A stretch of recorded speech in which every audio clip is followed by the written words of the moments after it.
Well, we're very happy today to be here with Dr. Sagar Lonial at the annual American Society of Hematology meeting. Sagar, such a pleasure to be with you. It's been a while since we've seen such a busy meeting with everybody here, so it's good to feel some sense of normalcy. Yeah. And thank you for visiting with us on the HemOnc Pulse, this new podcast from Blood Cancers Today. So, I know how passionate you are about myeloma and about the world of myeloma. You've been doing this for many, many years.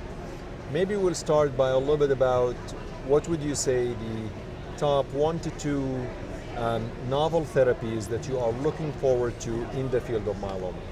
You know, I think, whereas 4 years ago we had an entire session on CAR-Ts in myeloma, this year it's all about bispecifics. And I think the nice part about the bispecifics is that it's not a single target. So we were fortunate to have teclistamab approved just a few weeks ago, targeting BCMA. We're seeing data on another BCMA bispecific at this meeting. We're seeing data on a GPRC5D bispecific at this meeting, and we're seeing data on an FcRH5 bispecific at this meeting. And it's more than just responses now. It's about durability and can you stop therapy? And that's particularly exciting because while these therapies are highly effective, long-term they cause pretty profound immunosuppression. And so the question is, are they good enough now that we can stop and then allow immune recovery and reduce some of the infectious complications? Stopping therapy is always something we all want to do because we don't want to keep patients on treatments forever. And you've done a lot of work in trying to decide on stopping therapy, continuing therapy based on MRD, whether we call this measurable residual disease, minimal residual disease. Do you think that we are now incorporating MRD in the decision making of stopping versus continuing therapy? And if so, how are we doing this? How are we measuring MRD? I mean, it seems it's all over the place. Yeah. You know, it's funny, we had an IMS FDA workshop just a few weeks ago, and one of the things the FDA said to us is your data's all over the map. It's hard for us to know and approve MRD as an endpoint when you have such disparate data. And so I think we need to be a little bit more disciplined about picking time points that we measure MRD. I don't know that the method makes a difference, whether it's flow or sequencing, but the depth probably makes a difference. And so are we all going to do 10 to the minus 5? Are we all going to do 10 to the minus 6? I think, to me, sustained MRD negativity 12 months apart, twice, at 10 to the minus 6 is a point at which I would feel more comfortable talking about discontinuation of therapy. But what I don't want is you stop therapy for 2 or 3 months and then everything starts coming back. So that's the kind of data we really need to talk about ultimately perhaps what the cure fraction looks like.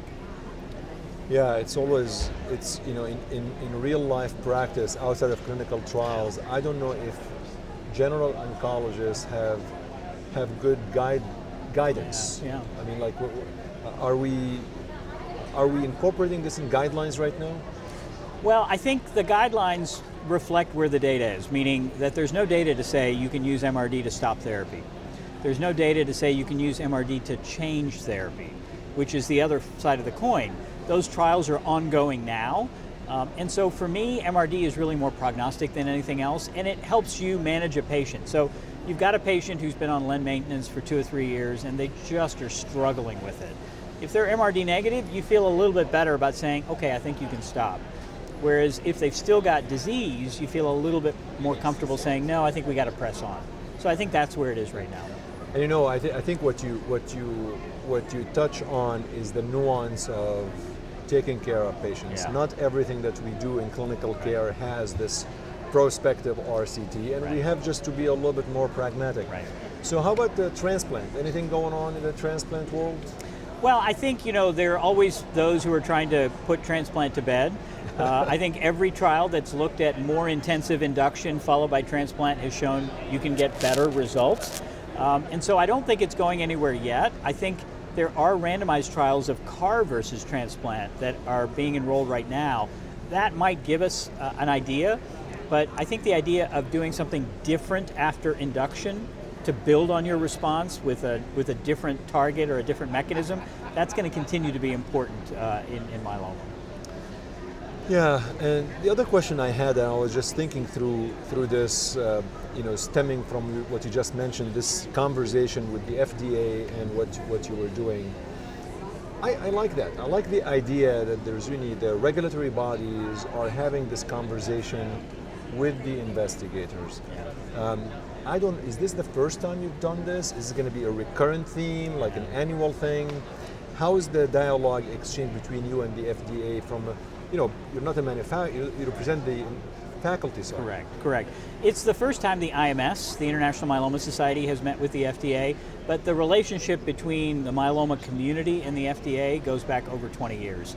And we've been very fortunate that at the regulatory level, they want to hear what's relevant and what's important for patients and are willing to hear sort of our thoughts about what's reasonable, what's unreasonable. Now at the end of the day, they have laws to follow and they have the public to protect. But you're right, I think we have been fortunate with that relationship to help guide some of the way that has worked. I won't say that we've made decisions because I don't think that's true, but I think they want our input to decide what the relevance of certain things are. Yeah. And I guess maybe one of my other questions, and I'm gonna try not to open a Pandora's box, but there's a lot that gets discussed about smoldering multiple myeloma. Yeah. I want you to pretend that I am in middle school, and you're explaining to me what is smoldering multiple myeloma, and what are the criteria that defines high-risk smoldering myeloma, because there are two camps. Some people say we have to treat some people say you treat none. And I kind of think the truth should be in the middle. Yeah.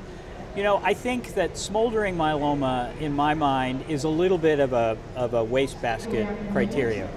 And the reason I say that is we know what MGUS is, right? That's pretty clear. We know what myeloma is, and if you're not one of those two, then you're in the smoldering camp. So it's almost like the old staging system for myeloma. I think the risk for the high risk definition that is most practical is the 20-20 criteria, 20% plasma cells, M protein greater than 2, free light chain ratio greater than 20. There are nuances to that can make it a little bit more accurate, but they're a little bit more complicated. And the way I approach it with a patient is, your risk of progression at 2 to 3 years is X. There are some patients who come to me and say, you're telling me I have something that's likely to become cancer and you're going to watch it. That makes me very uncomfortable. To which I say, okay, then I've got an approach for you. There are other patients who say, when I get myeloma, I'm going to be on treatment for a long time. I want to put that day off for as long as I can. And so you got to understand where the patient's coming from when you have that discussion and just give them the data. I can reduce your risk of progression by 90% with a pill. That's what the ECOG study showed. Do you want to take that risk or not? And some say yes and some say no. So my last question, and then I promise I'll let you go back to either watching myeloma or soccer, because we are taping this during World Cup. Precision in deciding on the risk stratification of myeloma. Yeah. Right now there's you do cytogenetic, like what do you do aside from cytogenetic? Are you doing PETs? Like what do you do to decide the high risk myeloma versus low risk? So, I think preemptively it's FISH testing or some way to assess for translocations, deletions, copy number alterations, and PET I think is standard for the diagnostic workup. And so if you see patients that maybe look like they have normal genetics but they have extramedullary disease, that's likely somebody who's high risk. Somebody that has circulating plasma cells, that's likely somebody that has high risk. And so I think there are both clinical and laboratory parameters we use to make that decision. But often we see people that are normal, they look standard risk, but have relapsed at a year. That's functional high risk, and that's another category that we really have to be careful with.